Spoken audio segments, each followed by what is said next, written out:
हीरा और मोती कफन में जेब नहीं होती कमाए ले।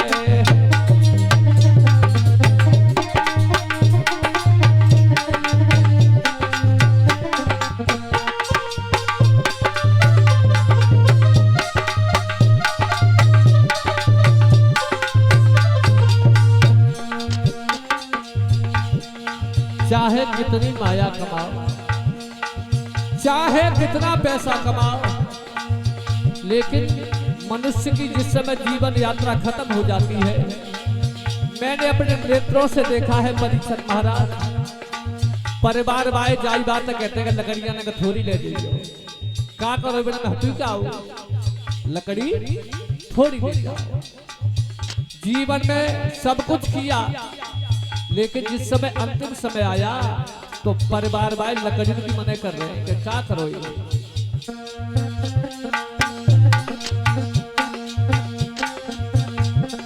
कमाए ले हीरा और मोती कफन में जेब नहीं होती कमाए ले।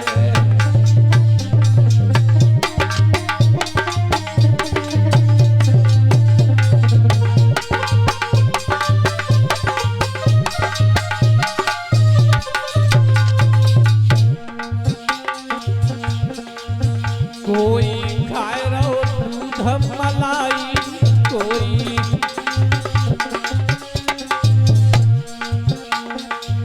काऊ ने रूखी रोटी खाई, काऊ ने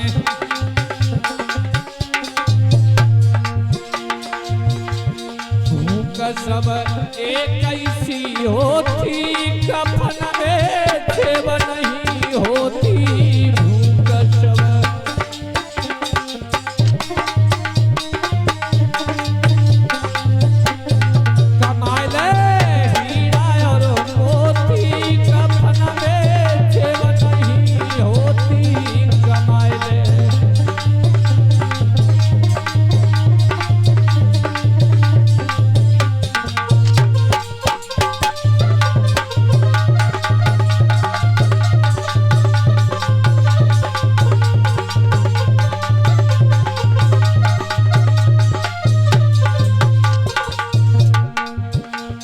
और बताया है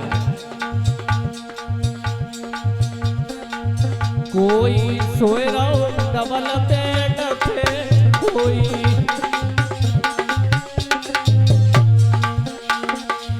कोई सोवे खेत मेड़ पे, कोई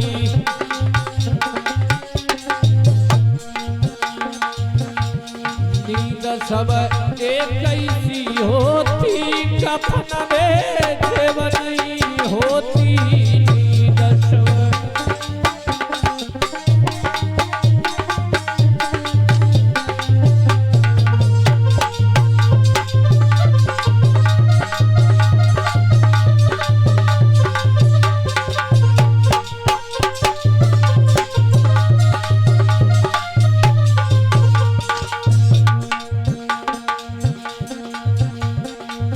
कोई घूमे गयो गाड़ी में,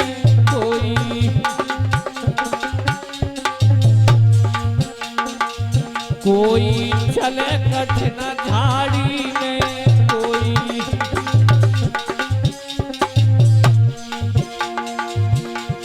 गेल सब एक ऐसी होती कफन में जेब नहीं होती गेल सब।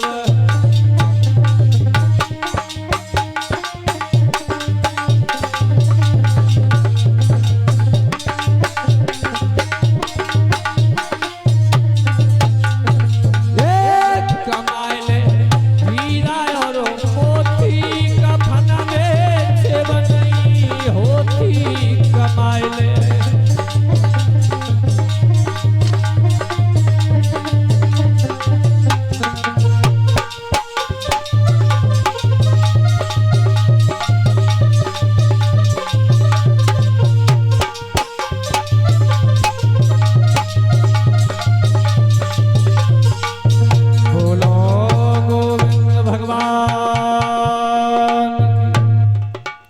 परीक्षित महाराज फिर खिला लियो।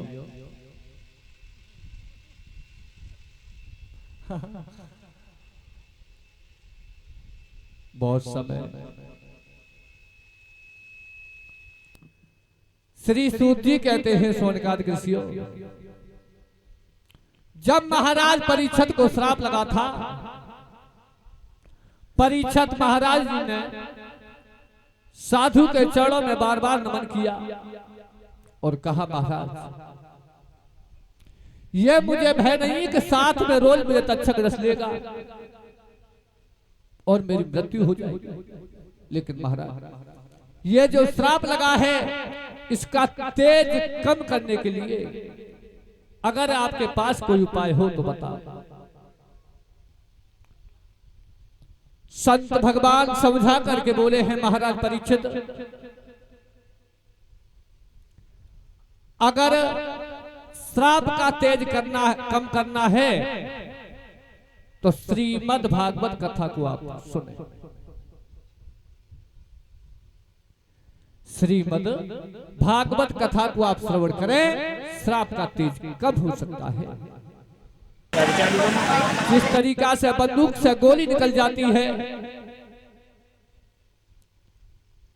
जबान से बात निकल जाती है और कमान से जिसमें तीर निकल जाता है, ये कभी वापस नहीं होता, उसी तरीका से ये श्राप का तेज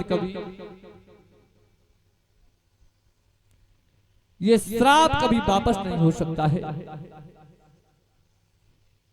आप श्रीमद् भागवत कथा को सुनो।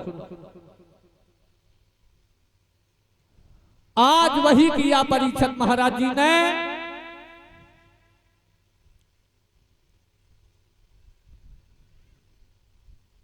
सारे नगर में जिस समय बुलौआ लगाया है कि परीक्षित महाराज जी को श्राप लग गया है, श्रीमद् भागवत कथा को श्रवण करेंगे।